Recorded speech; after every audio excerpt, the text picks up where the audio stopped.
Greetings, my dark folk. I decided I would do a series of Q&A videos here on YouTube, partly to answer the questions of people in the vampire community who may run across my channel. So here we go.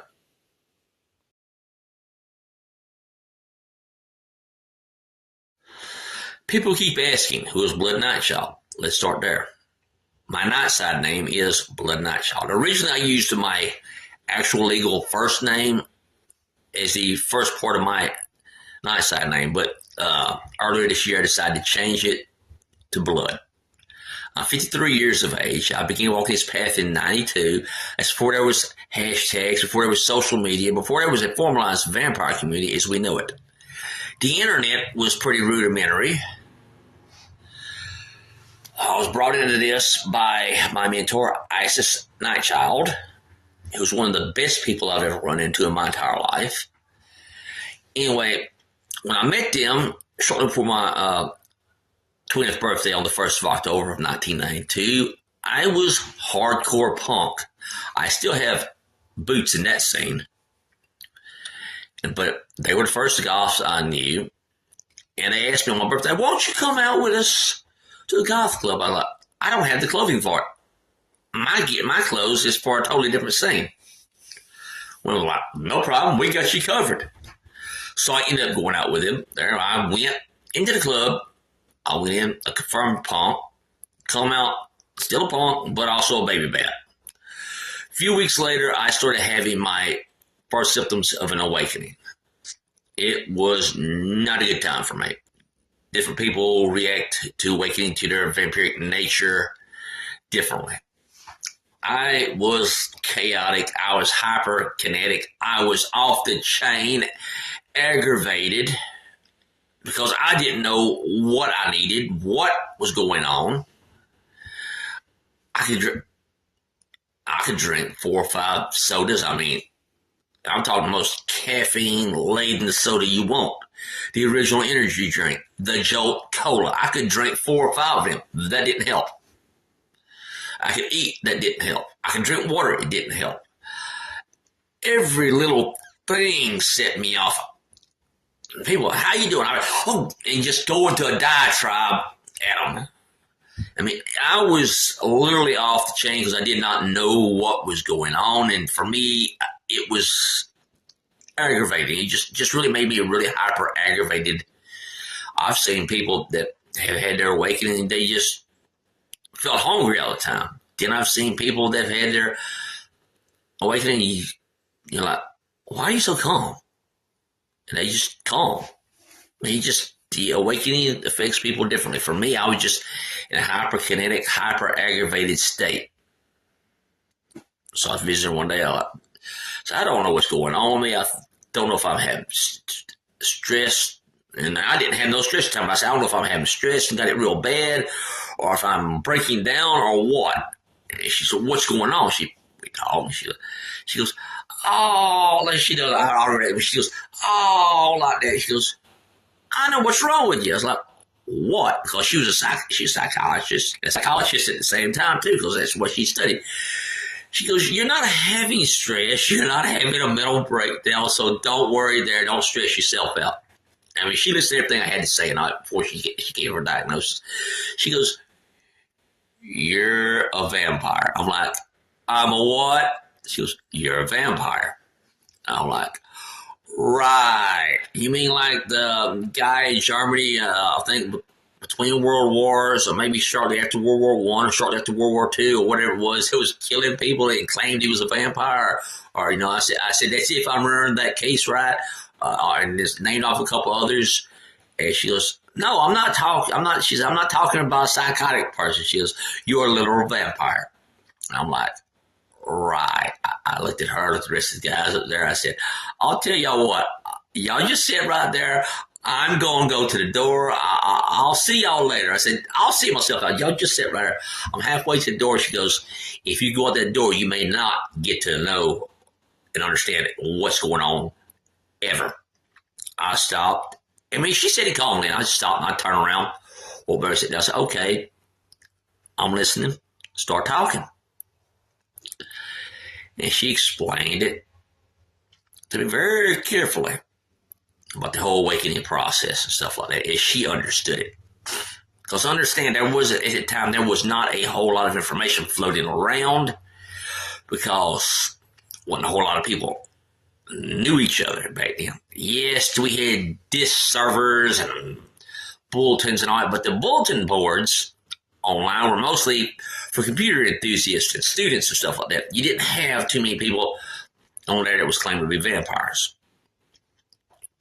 You know what? I was like, she got through talking to me. I was like, I'll tell you what, give me a few days and I'll come back and I'll let you know one way or the other what the answer is, because she wanted to know if I wanted to dedicate myself to this path and learn exactly what was what.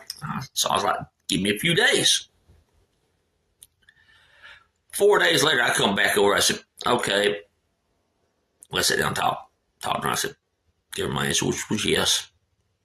By the end of the week, I went through a dedication ritual, dedicated myself to this path I'm on now, which is dark druidic vampirism. And no, I don't mean dark in the neo-pagan Wiccan sense that it's sense. You know, I mean dark is in a left-hand path, because she was a student of the teachings of Anton LaVey. At the time, there was only Satanic Bible, Satanic Rituals, and Satanic Witch out, as far as his books that he wrote. She was also a member of the Temple of the Vampire, and she also practiced Druidism. She mixed it together, and that was her term, dark Druidic vampirism. That's the term I've used ever since. So I found this out, that vampirism isn't something where you awaken to the archetype. The archetype is based around folklore, myth, fiction of any type, movies and stuff like that. Vampirism is something that's passed on. It can skip generations. It's something you're born as, not something you awaken to when it comes to an archetype. When you awaken to your nature as a vampire. You are born a vampire. You're not awakened instantly. Well, I awaken to this vampiric archetype. That's not exactly what she taught me. I mean, yes, I do acknowledge there are people out there who say they awaken, and when they awaken to the vampire archetype. But as far as myself, my personal views go, I believe that you are born a vampire. All right, I'll get the next question in just a few seconds.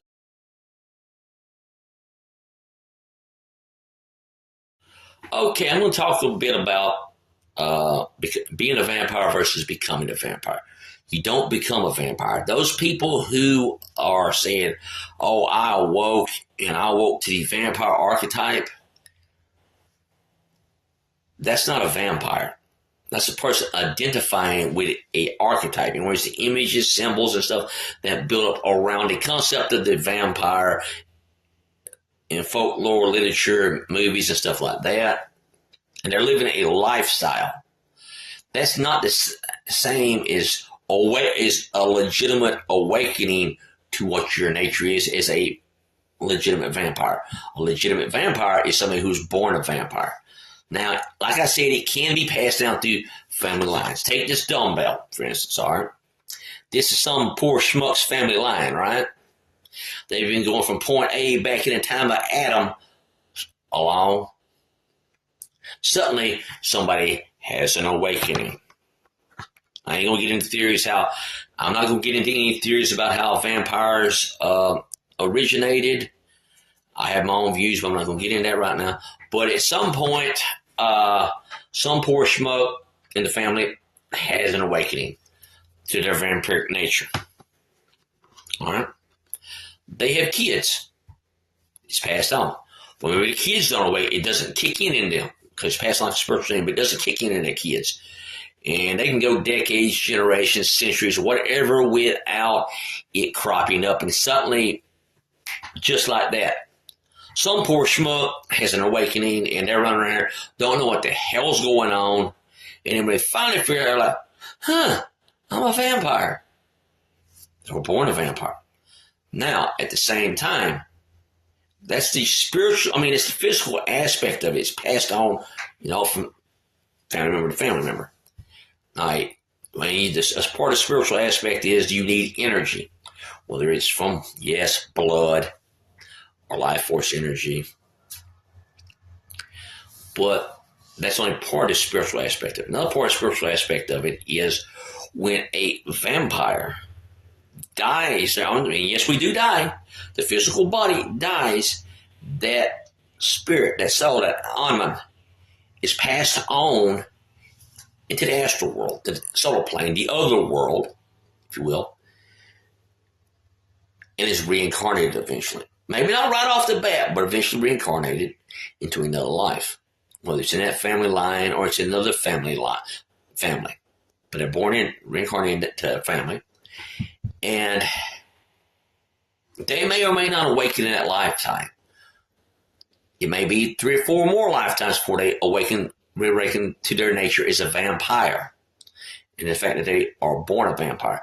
But here's the funny thing.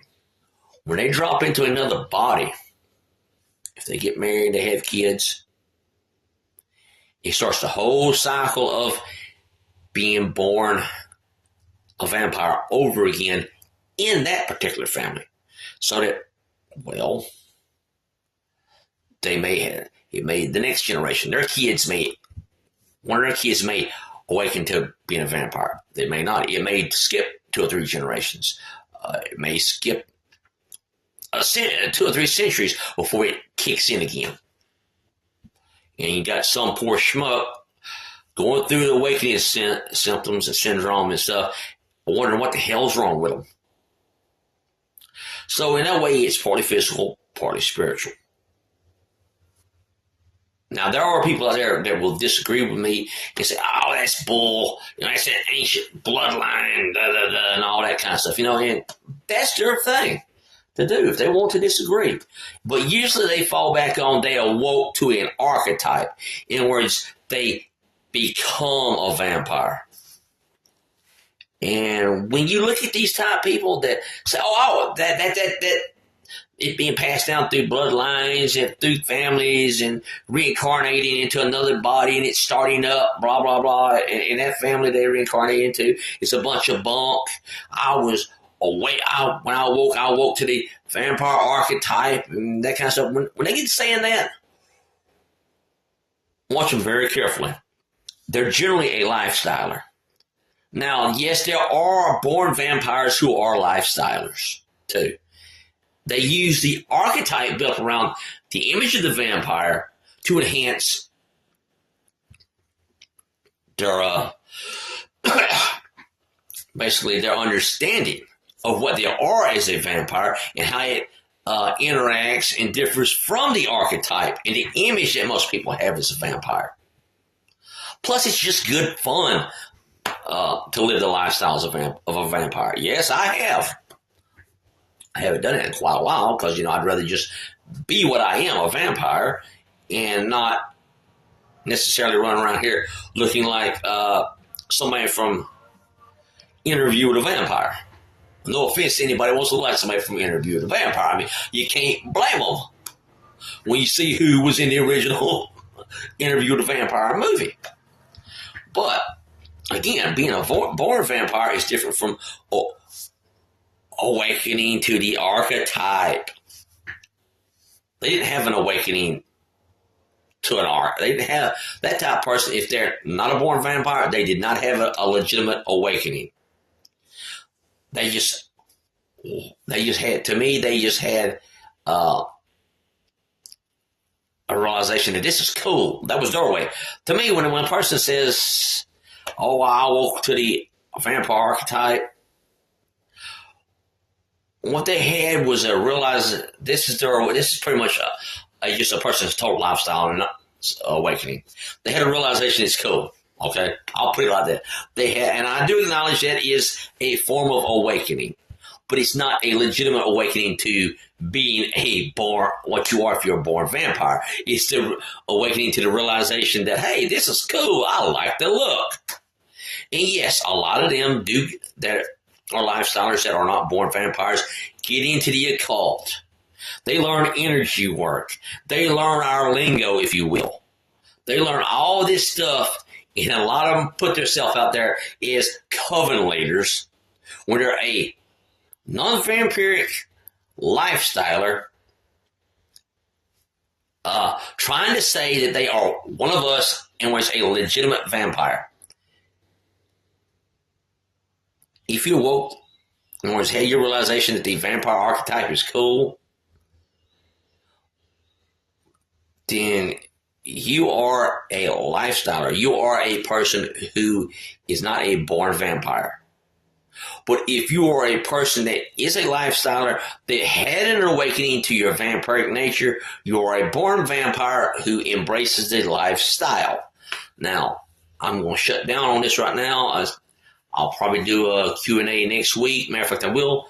But I'm just trying to give my view on the whole thing about being a born vampire. See you later.